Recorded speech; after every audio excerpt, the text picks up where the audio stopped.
Welcome back, casual gardeners. It is January. It's the second week of January, and I have fresh basil that I can eat whenever I want. And maybe you are tired of buying that whole thing of fresh basil from the grocery store and just using a little bit of it and having to throw the rest of it away because it goes bad. Or maybe you buy that basil from the grocery store that's alive in a pot and it all dies because it's overcrowded in that pot and it needs feeding and the soil is crap. And you're thinking to yourself, I wish there was a better way.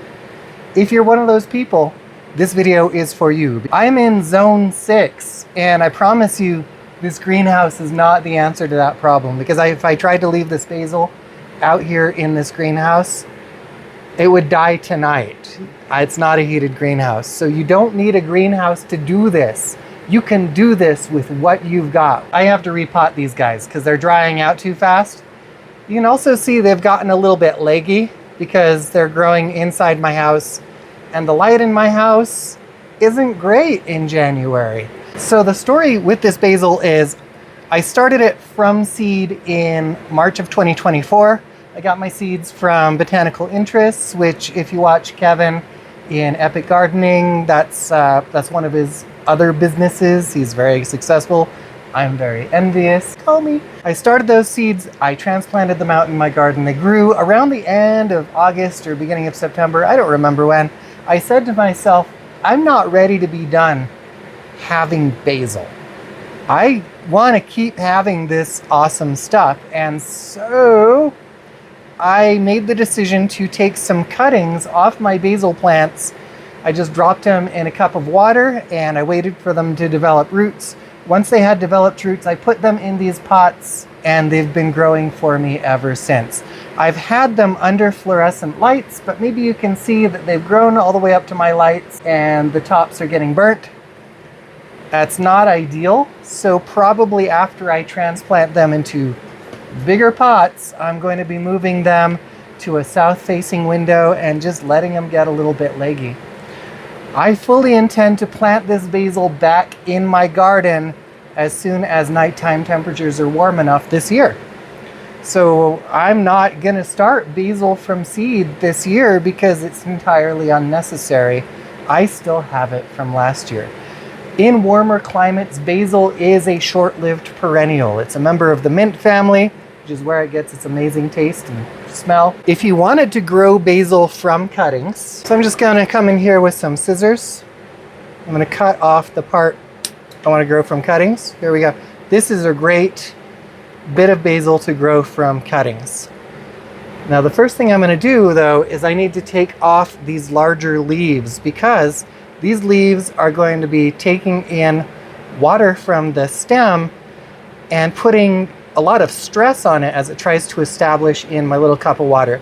So I'm going to pull off the larger leaves and just leave it looking like, oh, not even this. This is too many leaves. I'm going to leave it looking like this. This is what I want to drop in my little cup of water. This is how you take a cutting. You should have almost 100% success rate growing from cuttings that look like this. This is not waste, this is fresh basil. Eat it, it's good. I've rearranged things just a little bit so you can better see what's going on.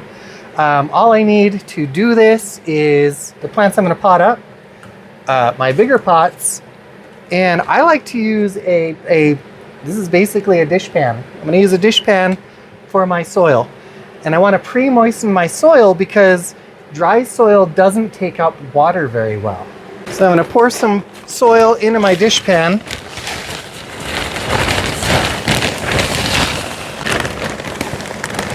All right, and I am going to pre-wet this soil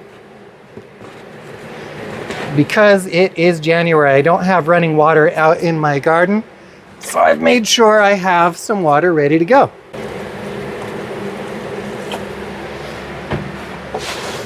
Let's get my hands nice and muddy and just get this water soaked into the soil. If you're working with a fresh bag of soil, you may not have to pre-moisten it because it will often come a little moist in the bag. But this bag has been open for a while in my arid climate, so it is really, really dry.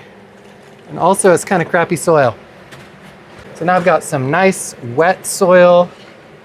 I'm just going to fill my pot to a depth that will bring it to the depth of my current pots. I'm going to grab some basil in a pot, poop it out. You can see it has gotten quite root bound in this pot.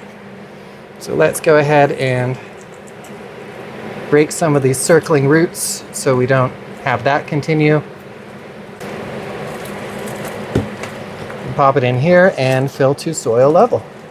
And I'm just going to do this for all 3 pots, and then we will talk a little bit more about caring for these basil plants while they're indoors.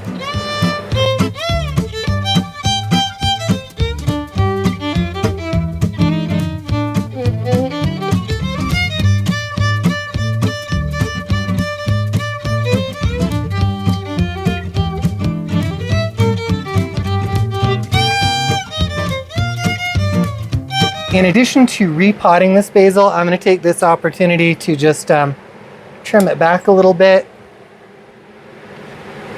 And remember, I'm not wasting it. This is all edible.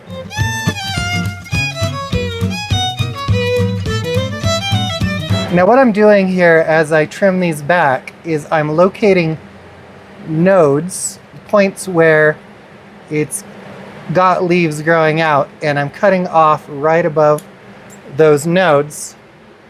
And by doing that, I'm encouraging branching growth on my plant. And that branching growth is going to keep things from getting any leggier than they absolutely have to. Each of these can also potentially be a cutting if you're trying to build up more basil than what you've got. I'm just gonna do that. Ooh, yeah, this, I don't like that part. There we go. All right, so this is gonna be more attractive. It's gonna be happier in these larger pots.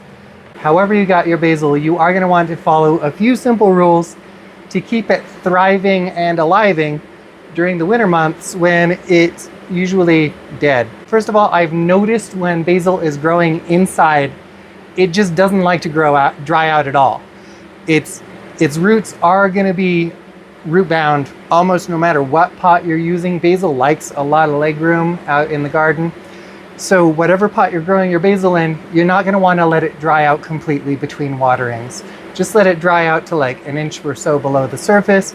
Water it again. One way you can tell if your basil needs to be watered is pick it up and see if the pot is heavy. I've noticed when I'm growing my basil inside that it's really easy to just set it in a tray and bottom water. So if my tray dries out completely, I know that the next day I should probably put more water in my watering tray and top up the moisture in my basil soil. While you water your basil, almost every time you water your basil, you're going to want to mix in some dilute general purpose fertilizer, because you are growing a very fast growing plant, a hungry plant, a plant that needs to be fed. You'll notice if you don't keep up on your fertilizer that your basil leaves are going to go chlorotic almost immediately. Chlorotic is just fancy talk for yellow. And of course, give your basil plenty of light. Make sure your basil is set up somewhere where it's going to be hit by sunlight, if possible, 6 hours a day. You may struggle based on how your windows are arranged or based on how your house is situated.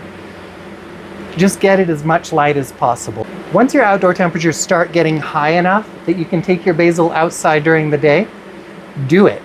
It doesn't matter if you can't have it out for a full 6 hours of sun. Any direct sunlight your basil gets is going to be better for your basil than whatever it's getting through your south-facing window. Basil needs to stay above 50 degrees Fahrenheit if at all possible. So you can't leave it out at night, and I can't leave it in my greenhouse, because even though in January on a sunny day I'm going to hit 60, sometimes 70 degrees Fahrenheit in the greenhouse, at night, since this house is unheated, temperatures are still dropping below freezing. Below 50 degrees Fahrenheit, you will start seeing some of your leaves turn black, almost like they're burning, but it's the opposite. Below 40 degrees Fahrenheit, you're going to start losing leaves completely, and at freezing, of course, your basil is dead. So it's important to monitor your temperature when you're taking it out where it can get better light, and make sure that it doesn't get too cold. You got to keep picking your basil. Whether or not you need to eat it, you need to pick off those extra leaves to keep it from getting leggy, keep it bushy and healthy, and keep it from flowering. So as I said, just cut it off at the nodes to encourage bushier growth. And if you need fresh basil, eat those leaves. If you don't need fresh basil, don't worry. It'll make more. That's its whole job. If you have any additional advice that you think I missed and other people should have, make sure you let us all know down in the comments of this video so that we can all benefit from your gardening wisdom. This channel doesn't have to be all about me. I mean, it's just me in the videos, but you can help out too. If you enjoyed this video, hit the like button. If you want to see more videos from me, of course, subscribe to my channel. If you want to support me, you can become a channel member. Thank you so much for joining me here in my garden today. I hope you have a wonderful time in your own.